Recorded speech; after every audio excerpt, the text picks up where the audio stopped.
Each additional human carries with them a carbon footprint that is measured over the course of a lifetime. And some people more than others, yes. But if we look globally, we can see that the vast majority of our global population resides in countries that are industrializing as well. So as these emerging economies continue to grow, so too is the demand for climate sensitive and resource intensive natural resources. There's no excuse not to be talking about it. What I found disappointing too is how the major environmental groups have backed away. Sierra Club had an active population program. Audubon had an active population program. They're not doing any of that anymore. In this episode of the Overpopulation Podcast, we're joined by Pam Wasserman and Hannah Evans from Population Connection, a U.S. nonprofit that advocates for population stabilization through education, policy change, and grassroots action. Welcome to the Overpopulation Podcast, where we tirelessly make ecological overshoot and overpopulation common knowledge. That's the first step in right-sizing the scale of our human footprint so that it is in balance with life on Earth, enabling all species to thrive. I'm Nandita Bajaj, co-host of the podcast and executive director of Population Balance. I'm Alan Ware, co-host of the podcast and researcher with Population Balance. We are proud to be the first and only nonprofit organization globally that draws the connections between pronatalism, human supremacy, social inequalities, and ecological overshoot. Our mission at Population Balance is to inspire narrative, behavioral, and system change that shrinks our human impact and elevates the rights and well-being of people, animals, and the planet. And now on to today's guest. Pam Wasserman is Senior Vice President for Education at Population Connection, where she oversees all aspects of the population education program, including curriculum development, teacher workshops, program outreach, and strategic planning. Hannah Evans works as a senior analyst at Population Connection, where she investigates the ways in which population dynamics intersect with global, social, political, economic, and environmental systems, and advocates for integrated developmental solutions that simultaneously combat climate change and societal injustices. And now on to today's interview. Hi, Pam, and hello, Hannah. It's so great to have you both here. Hello. Thanks so much, Nandita. Great to be here.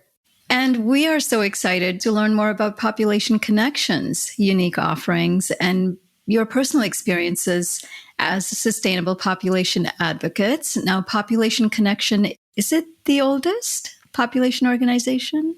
I think it may be. We started as ZPG, Zero Population Growth, going back to 1968. Paul Ehrlich was one of the founders. It started in Palo Alto because he was at Stanford. And then in the early 70s, it moved to DC and became a national organization. So I think it may be the oldest. I don't think any of the other organizations were around quite that early. Wow. Yeah. So Population Connection is the oldest and the largest grassroots population organization in the U.S. And we really appreciate the many areas of focus that you guys have in raising population awareness, including your extensive K-12 education program, which we'll be talking about today, as well as your family planning initiatives, both in the U.S. and overseas. Can you both start by sharing a bit about your journey and what motivated you to become involved in the field of population studies and advocate for population stabilization and ultimately reduction? Sure, I can start. My involvement goes back to the late 80s, and I think I was interested in reproductive health, women's issues going back to high school. And then when I was in college, I had a chance to volunteer at a women's clinic in Providence, Rhode Island, where I was going to school, and then did a semester in London and worked for Marie Stopes International, one of their clinics. And I think I didn't know much about population issues until I started looking for work after school. And I was looking at some of the groups like Planned Parenthood, and then Population Institute came up as having a fellowship. And so I jumped on that, and I saw that population combined my interests in the reproductive health issues with the environmental issues. And I thought, oh, this is really interesting. This is an area where I can find a lot of things to keep my interest for a long time. And so after that fellowship, something opened up at ZPG. I started the ground level as an executive assistant, which was great because I saw all aspects of the work at the organization, but I was most drawn to the K-12 education program. So started doing that in 1989 and have been working with that ever since. That's incredible, Pam. It's actually wonderful to see how far back your history with the population and environment connection goes, and that you've been kind of the steady pillar for the organization for decades. I think I'm the longest serving staff member in the organization's history, which makes me feel very old. And I just think that because we deal with so many issues, social issues and environmental issues, there are so many aspects to working in the population field that there's always new things for me to learn, which is great. Wow. Well, thank you. And congratulations for holding that title. Hannah? Yeah, so I have been working for Population Connection for about 6 years, and I came into this work more from an environmental lens. I've always been really interested in environmental conservation and always thought of myself working in the nonprofit sector or in academia in some way on some sort of environmental issue. I was also really interested in international relations and studies. And so after majoring in college in geography and political science, I was able to go and travel throughout Latin America and work for a couple different organizations there on various forms of development. And from there became very interested as well in social justice, realizing that environmental conservation is very much predicated on social justice in many ways and people being able to transcend poverty and live better, more autonomous lives. So I came back to the United States, went to grad school, studied geography again, this time looking at political ecology. And ultimately, after grad school, began working as an adjunct professor in the Department of Women's Studies and gained a little bit of educational experience there, kind of gained an interest in teaching. And then began working for a couple different nonprofits on food security issues and other sort of developmental initiatives throughout Southern California. And I came across this organization somewhat randomly. I was just looking for different positions out of grad school. I had some previous knowledge and experience in population studies just from school, but no hands-on experience. And so I thought that this was just an interesting opportunity to learn, and I became very curious about the organization overall. So yeah, I've been able to really enjoy my experience here, and I've learned a lot, especially in the realm of reproductive rights and sexual and reproductive health. And I love the sort of integration of people, health, and the environment. It's kind of an approach that I really value and have come to really embody myself in terms of my own values and ideals.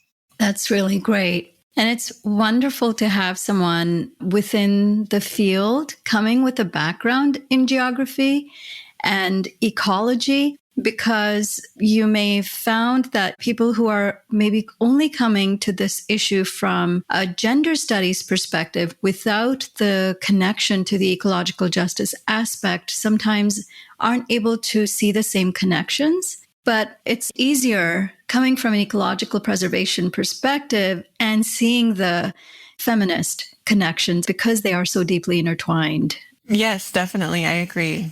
Yeah, I thought it was interesting that your political ecology master's degree was looking at globalization and the socioeconomic inequalities that you see with that. So the political inequalities, imbalances that happen through humans and the environment, and how resources are extracted from some humans and some environments, and how unfair that exchange can be. And I wasn't very familiar with political ecology, but I looked it up a little bit, looking at the fact that was your master's.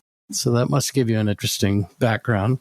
Yes, absolutely. I think it's really helped me a lot in this work to kind of give some foundation for how and why people are interacting with their environments in certain ways. I think using a political ecology lens, we can, instead of just view population growth as inherently bad because people are bad, we can instead look at the broader systems under which people are operating and sort of subject to, and realize that people are interacting with their environment as a consequence of needing to survive, which has a lot to do with economies, socioeconomic status, poverty, and so on. So it really allows for a more sort of nuanced and integrated approach to understanding population, which I think is very important because it's such a complex and sensitive topic.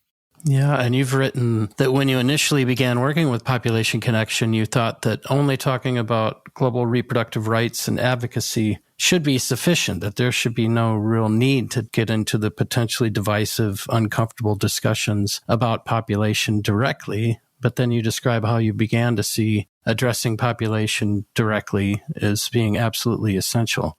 So what kind of information and experiences changed your mind on that?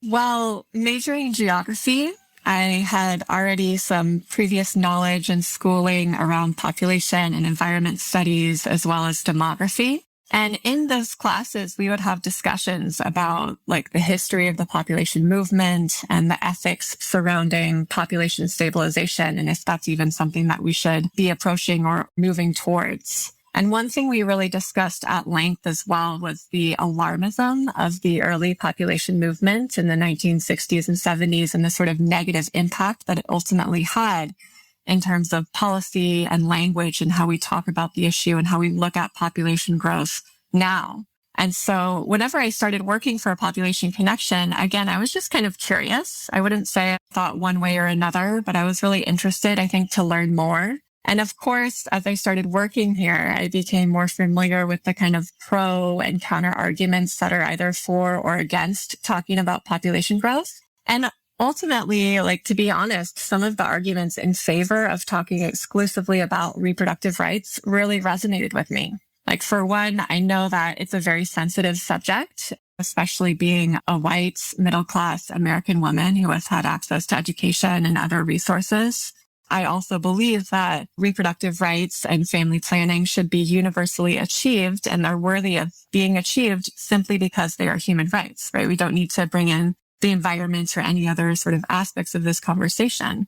And so with that, I began thinking about, okay, so what would it be like not to include population in talks about the environment? And that also just didn't really make any sense, right? We know that human impacts are causing climate change, as well as a whole host of like other environmental issues, from things like land use change to degradation, to habitat destruction, to air and water pollution, to species extinction. The list goes on. And we also know that we're running like ecological deficits where we're using resources faster than the Earth's ability to regenerate them. And at the same time, we have a global population that's increasing by about 70 million people per year.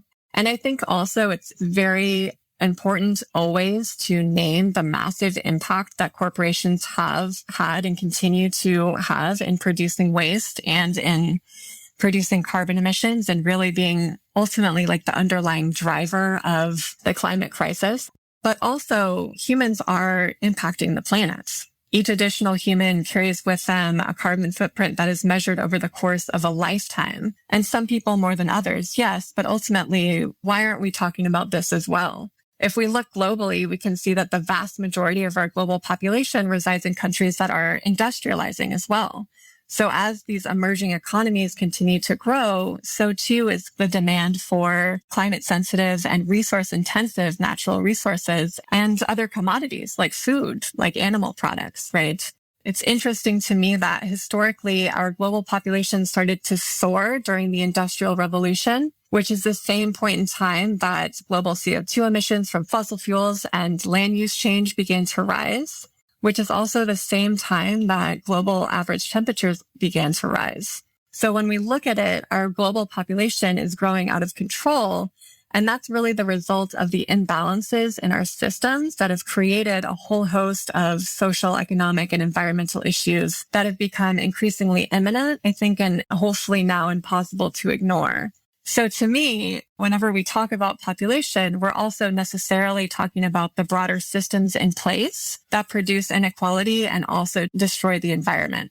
And whenever we don't talk about people, whenever we exclude people and populations from conversations about the environment, we miss this opportunity to kind of talk about these broader issues that are driving these crises.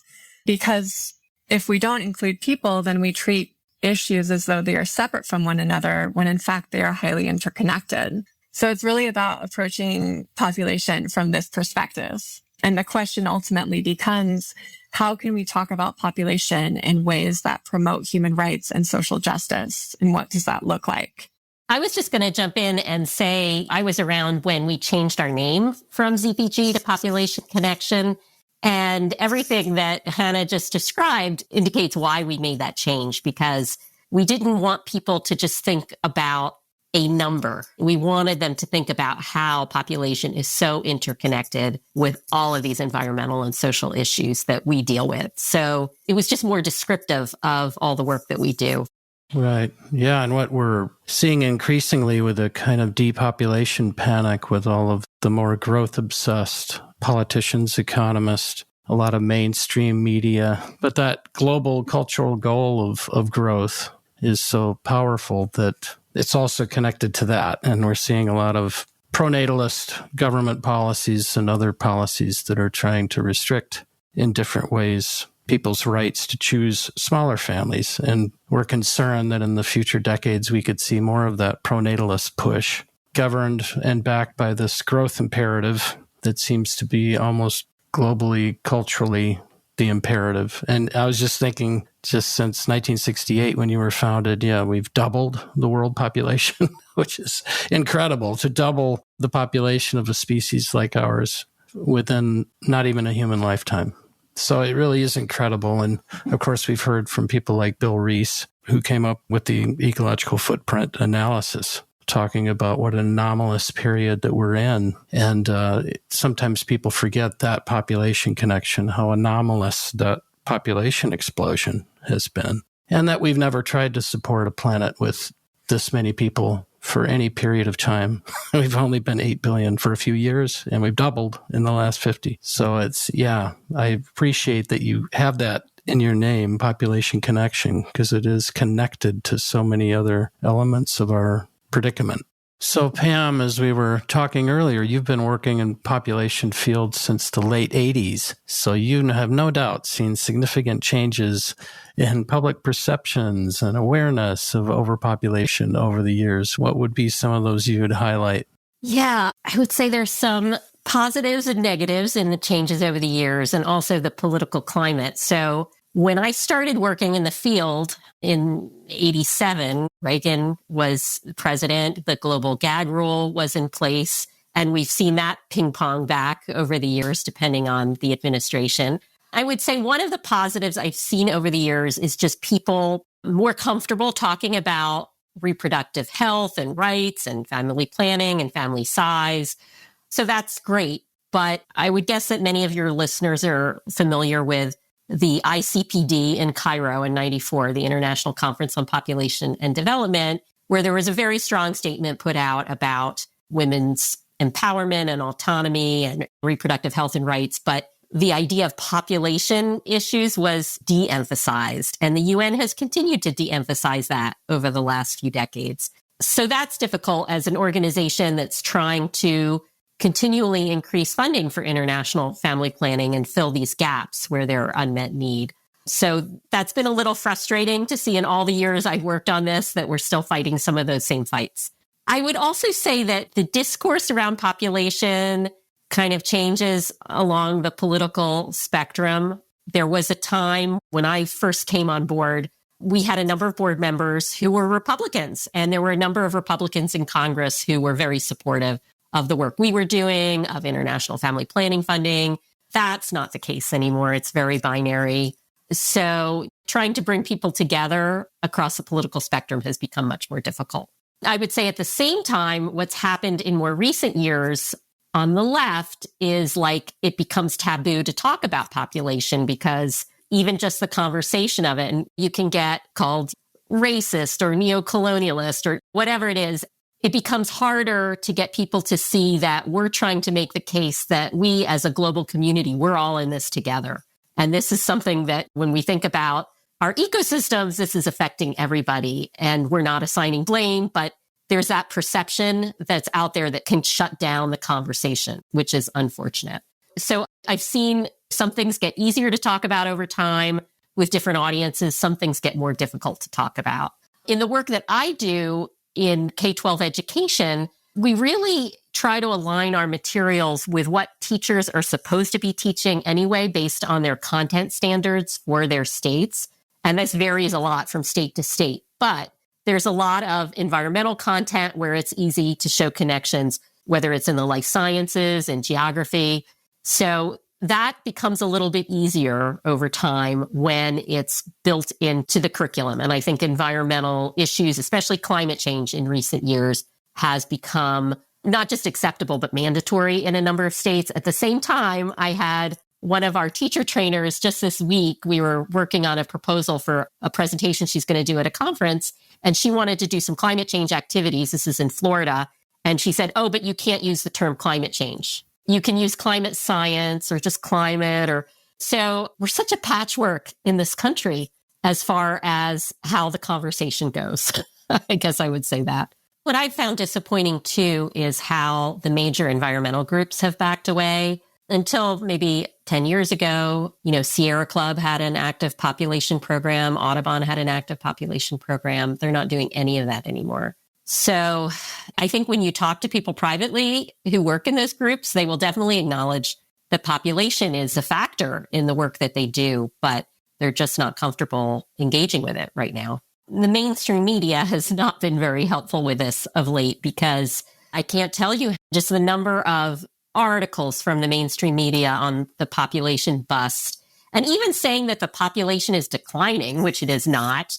So there's falsehoods, there's misperceptions. I'm curious whether we're going to get some pushback from the teachers in our workshop saying, well, you're talking about population pressures. I don't know why you're talking about this, because everything I'm reading suggests that this is an old problem that's been solved. And in fact, maybe the problem is the opposite. So it'll be interesting to see how that unfolds in the next couple of years. And just to add, it's interesting because I have been able to speak to so many different universities and students and professors, and I get overwhelming kind of resonance with this message that we need to be talking about population and the environment and climate change, and that it makes sense to look at fertility rates and where they are high and where they are low, and what the precursors for development are, and what consumption means in different places of the world. And so it kind of becomes a question of, so where are these conversations happening that are so against talking about population? Because also in our experience, we are working with many different global partners across the world in Africa, Asia, Latin America, and other regions. And this sort of rhetoric against talking about population growth in places like Uganda or even Kenya or even Nepal, they just don't understand what the hesitation is with talking about population growth. And to them, living in a hyper-crowded, ever-growing society where they're really seeing the impacts of population pressures, it makes complete sense to draw attention to this. So really, I think where these kind of negative opinions are formulated and are circulating are in sort of Western academic circles that then permeate into the mainstream media, but they're not necessarily representative, of course, of the whole. And they're certainly not addressing the issue at hand. It seems to be a reproduction of perhaps an old and maybe historically relevant issue, which is to say that we don't want to repeat the issues of the past related to coercive population policies, and we need to be careful about language and things like that. But it's at this present point in time where we're facing so many imminent threats posed by climate change and our growing global population and the need to produce more food and energy, there's no excuse not to be talking about it. That is such a crucial observation that, again, we resonate with in our experience of talking to people in densely crowded communities, be it within industrialized nations or in more industrializing countries, is we talk to any of the people and they're like, of course, we're overpopulated. Please, can you help educate our politicians and our religious leaders? And it's just exactly as you said, these opinions are being formed in the left progressive academic circles in the West and now are being exported to the progressive left in different countries who happen to also be privileged or have attended Western institutions, are bringing those narratives to their own countries. And in the end, it's still the most marginalized people within those countries who are actually bearing the worst impacts of crowding, joblessness, homelessness, so many of these issues. They are bearing the brunt of it. as though we know what's best for other people, right? Yeah. It's not about implementing population policies as it maybe was previously. Like whenever we're talking about population and the benefits associated with slowing population growth, this is about realizing gender equality. This is about realizing better and even universal access to healthcare and education. This is about helping people transcend poverty and live more autonomous lives with higher standards of living. This is what we mean whenever we talk about slowing population growth. It's about development. Yeah, well said. Just moving back over to you, Pam, Population Connection has been running a program of population education for K through 12 teachers in the U.S. and has over 300 lesson plans in all the subject areas of language, arts, math, science. And you've been leading the project for several decades. Could you give us a brief overview of the program and some examples of some of the most effective lesson plans, in your opinion? Absolutely. Yeah, and we're actually coming up on our 50th anniversary of the program. We started developing curricula for the classroom in 1975. And over the years, what's become a larger part of our program is professional development, not just having curriculum, but going to teachers, whether it's at conferences or their school districts or the pre-service classes where we're working with future teachers in their university classes as they're preparing to get their certification. So in any given year, we do about 500 to 600 of these workshops that we facilitate. And in addition to our staff that's based in DC, we also have volunteer trainers all over the US and Canada who are themselves experienced educators who have used our materials with their students and now want to share it with other teachers. So in a typical year, we work with about 10,000 educators through these workshops. And then we have lots of our materials to download from our website. They are designed to be age appropriate. So depending on the grade level, like I would say the elementary students, it's understanding the basic web of life and caring capacity in nature. It tends to be primarily environmental education. And then through middle and high school, we bring in more of the social studies topics too. So I would say science and social studies are the primary areas where you can align population curricula with these state standards. And there are actually two high school classes, two AP classes, advanced placement. One is called AP Environmental Science and one is AP Human Geography that devote entire units to population. So while many of our workshops obviously are taking place during the school year, we're doing a lot of these summer institutes for AP teachers who teach those two courses. The curriculum we do, we emphasize hands-on learning. So they are games, role-playing simulations, different kinds of modeling. So, students who are visual learners can really understand the concepts. And one of the most impactful tools we have is actually a tool we've had since the 70s, believe it or not, which is our World Population Dot video, which shows the history of world population growth with an animation that takes less than 6 minutes. We love it. Yeah, it's always popular. I mean, we've done different editions of it, obviously, over the years, and we're always updating the data. But I think when people see how quickly we've grown from, 1 billion to 8 billion, that's when the light bulbs sort of go on. And thinking back to how in human history, it's just a blip, how quickly the population has grown. So I think the visuals like that are really great ways for students to start getting interested in the topic. And then we get more into the making the connections between a host of environmental issues, whether it's climate change, biodiversity, air and water pollution, so forth, land use, water use, and then the social issues which come into play, especially in the high school curricula, looking at women's status around the world, public health issues, education. We do approach it as the PHE framework, but I would say the one difference is that for us, the H, we're not doing health education or sex education. There are some great programs out there.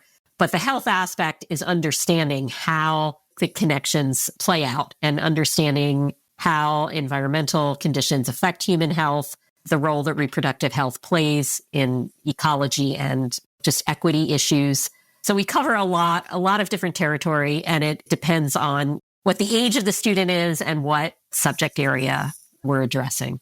Yes. I'd love to put a plug in for your programs because my husband, who's a geography teacher, has used some of your resources and really loves it, finds it really comprehensive. And he uses the population.video in his middle and high school classes, and I use it in my graduate course. And the response across the age group is just exactly the same. It's very, very powerful. It is. And about 8 years ago, we developed an interactive website so that after watching the video, students can kind of drill down and find out what was happening in different points in time and different places in the world as the population was growing. So we bring in a lot of world history into that, which is great.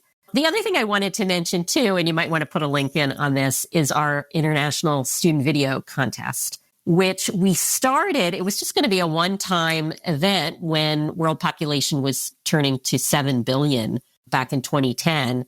And it was so popular, it's become an annual event for middle and high school students. And it's usually assigned by their teachers. Some students find the contest on their own, but we get in something like 2,500 entries every year from all over the world. And we pick different topics each year, but they have to show how it's connected to population. They have to come up with sustainable solutions, and they all have to do it all in 1 minute, it's a big task, but the students really enjoy the challenge, which is great. And it's one way we try to reach students directly, but most of our work is with the K through 12 teacher community. I have to say, both as a former high school teacher, but also just someone who really sees the role that education plays in helping ground students in essential knowledge, and also seeing how much the population issue is not covered across the different areas. It is such a wonderful offering that Population Connection is making available for educators, equipping them with how to bring it into the classroom. The teachers are busy. They are already working on their subject knowledge. And I think it's just absolutely amazing that you guys offer this. And having said that, do you find that teachers are the primary gatekeepers or adopters of the curricula? And do you ever get any pushback based on different values that teachers themselves are bringing into the classroom? That's a good question. The teachers are the primary gatekeepers because what gets adopted at the school district level are what textbooks are going to be used. But the teachers are choosing the supplemental materials that they're going to be using in their classroom. When we do workshops at conferences, say, teachers are choosing our session over other sessions, so they're obviously interested. But when we go into, a school district professional development program that they're required to attend, or we're in one of their university classes that they show up and we're the guest speaker that day, it may not be something that they're as interested in or had heard of.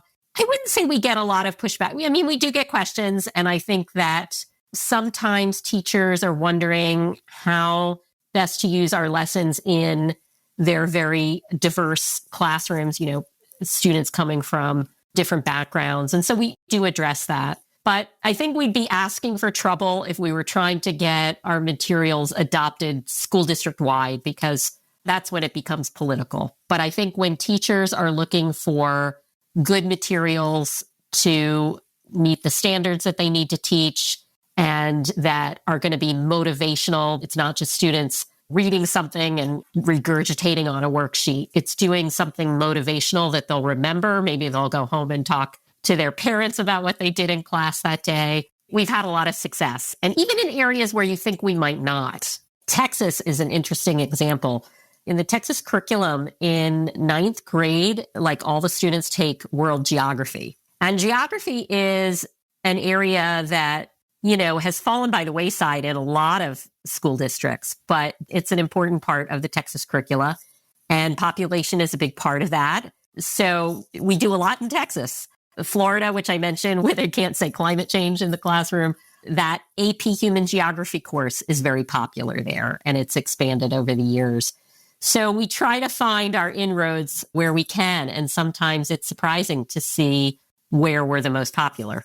Yeah. And I wonder, you must have plenty of lessons on exponential growth in there. We do. And so I mentioned science and social studies as being a natural fit, but we do a lot with math teachers too. And what math teachers really enjoy, and it's sort of part of the National Council of Teachers of Math position statement going back a number of years, is the importance of bringing in real world data sets. So students can see how math is relevant to their lives. It's not just these hypotheticals. And we've had a lot of success with math teachers enjoying the way we can provide them with these interesting lessons, but still work on the math skills, like understanding the exponential growth and all sorts of math applications. Yeah, I didn't go far in high school or college in math, but it was embarrassing to be in my 20s and realize that a 2% growth rate is doubling in 35 years and 3% in 20-something. Well, and I think that if I were the decider on what a good progression in math curriculum would be in high school, I would definitely make a statistics course part of that, right? Like students, they have to show they've had calculus to get into certain colleges, but unless you're going into a STEM field where you're going to use that, what would be more helpful to you in just understanding a lot of issues in life would be a good statistics class. Absolutely. Yeah. There are some math professors advocating for just that. Statistics is used so much more widely in society than rocket math from the 50s or whatever, which I've heard. I mean, you could have great lessons on the World Bank thinks that 3% global GDP growth is what we should be aiming for, and that's perfectly reasonable. And you could look at, materials seems to correlate almost 100% with GDP growth, material growth. Are we really going to double the material use of humanity in 25 years if we keep growing at 3%? And then let's double that again. How realistic is that, class? Or economists thinking that we need to continually be building the population because of the labor market. And so I think to be informed citizens, we need to be better at that kind of math, for sure. So you've both referred to the PHE approach, or population health and environment, and how they're all connected. You've talked about, in recent years, Population Connection has been giving grants to partners in the Global South through its Global Partners program. So what are some examples of the effectiveness of that PHE approach through the Global Partners series that you've been seeing? PHE is a really effective and interesting approach to development that I think we've been sort of indirectly discussing throughout this podcast. But ultimately, it's an approach that conserves biodiversity while at the same time working to improve environmental health conditions for local people. And oftentimes this involves as well the integration of reproductive rights and sexual and reproductive health into community development platforms alongside environmental conservation efforts. So this is an approach that really seeks to address social, economic, and environmental issues within communities in ways that provides more of a holistic platform for development. We at the moment are proud to have 20 global partners that we're working with, and many of them work on issues related in some way to our mission, which is pretty broad. So not all of them are working specifically or exclusively in PHE, but I think because PHE is more of a platform that just recognizes integrated development strategies, I think many of them are working in this space as well. One prime example of an organization we partner with that's utilizing a very successful PHE method is called Women for Conservation. And they work throughout Colombia. And they're also, I think, just starting to work on several initiatives in Nepal as well.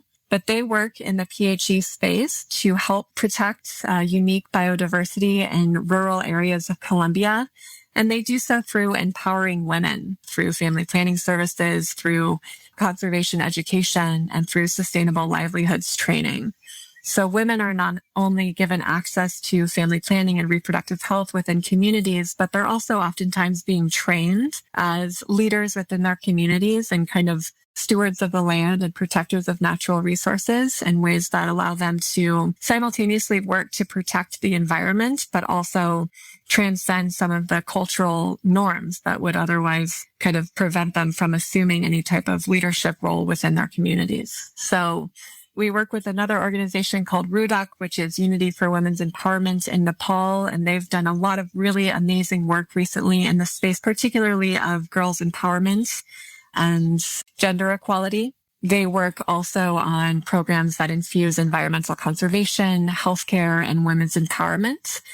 One of their initiatives recently is to work to draw attention to child marriage and also the chaudhry practice, which is a cultural practice in many areas of Nepal that excludes women and girls from participating in any type of social activity during their menstruation cycles. Oftentimes they are put into different sort of makeshift sheds that they have to live in over the course of their cycles that is very dangerous, oftentimes cold, and they're not also allowed to participate in school and things during this time. So it's a very harmful practice. And this is an organization that's working to, through education and outreach and women's empowerment, help to offset and hopefully ultimately eliminate this practice from community cultures. That seems like a powerful approach to use. And Hannah, you've also been teaching an online course that makes the connection between population and climate change. And what are you seeing as some of the most compelling evidence you've learned in teaching that course that makes that population climate change connection both for you and your students?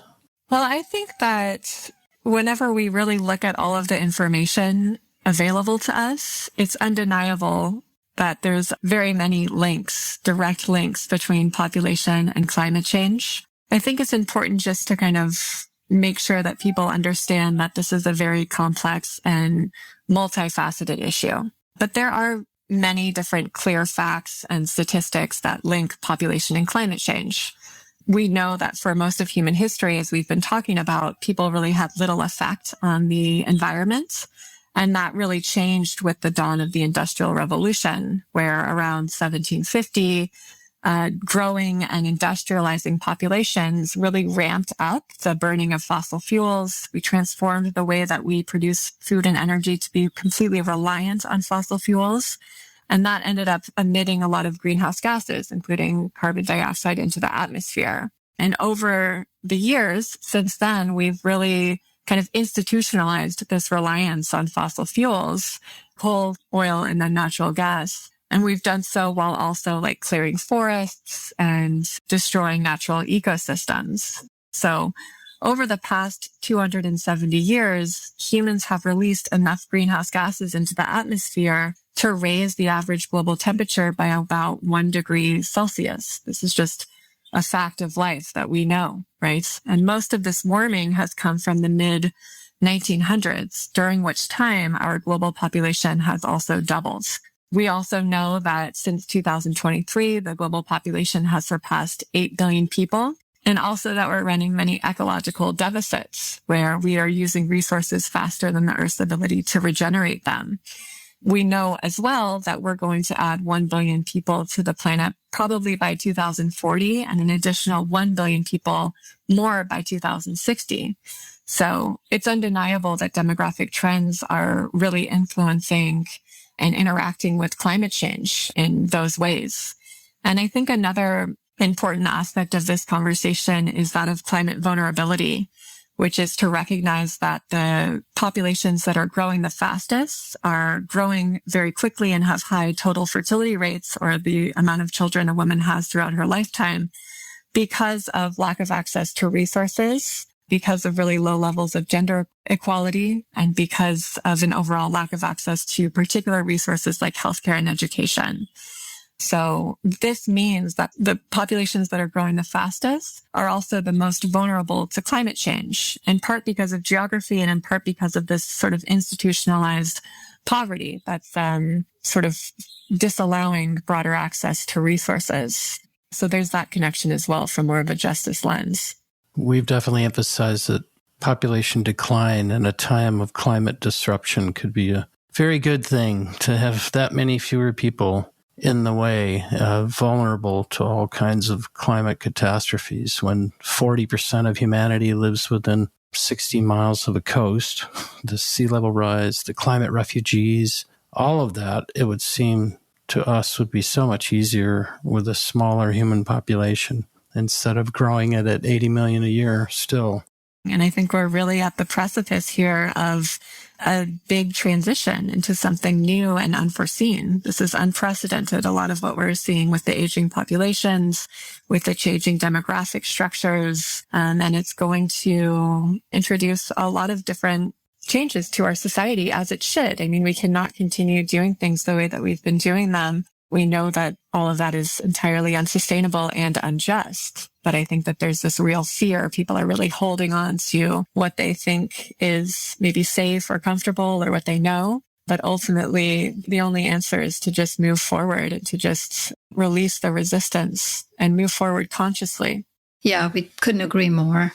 And in addition to the different PHE partnerships that you have, and then the education program that we talked about, Population Connection also runs a separate advocacy arm by the name of Population Connection Action Fund. Can either of you give us a brief overview of your political advocacy work?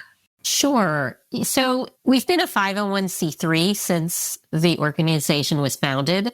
But over the last 10 years, we really wanted to be able to take a little bit more political stance. So we started a 501c4 organization, the Action Fund, so that we could endorse candidates who want to advance our mission. And a lot of our legislative work focuses on trying to increase the U.S. contribution to international family planning to try to narrow that gap of unmet need around the world. So that's something we've been working on for many years. Some years we just kind of hold down to what, we're only able to get what we've been getting, but we're always trying to increase that amount because there's so much more funding that needs to happen to meet that need. We also support domestic programs, Title X here in the United States for domestic family planning. We work in coalition with other groups on abortion rights. And, that's become more important than ever since the Dobbs decision. So there's a lot of work to be done. And then we don't just do work on Capitol Hill with our legislative team. We also have a field team that is working on college campuses. We're targeting specific congressional districts and states for this cycle where there are perhaps vulnerable candidates who we need to have their voice in Congress. So getting a lot of young people engaged is part of what that Population Action Fund does as well. I don't know if you want to add to that, Hannah. I think you encompassed a lot of it. The other thing we work on are just different policies related to the ways in which international family planning is distributed and the stipulations under which it's given. So we work on the global gag rule or the Mexico City policy, which is a policy that has been around since the Reagan era and has been adopted or rescinded depending on who's been in power every 4 or so years since Reagan. It's not currently in effect. So we're working now to pass the Global HER Act, which would permanently repeal the global gag rule and make it impossible for any president to come in and reinstate the policy.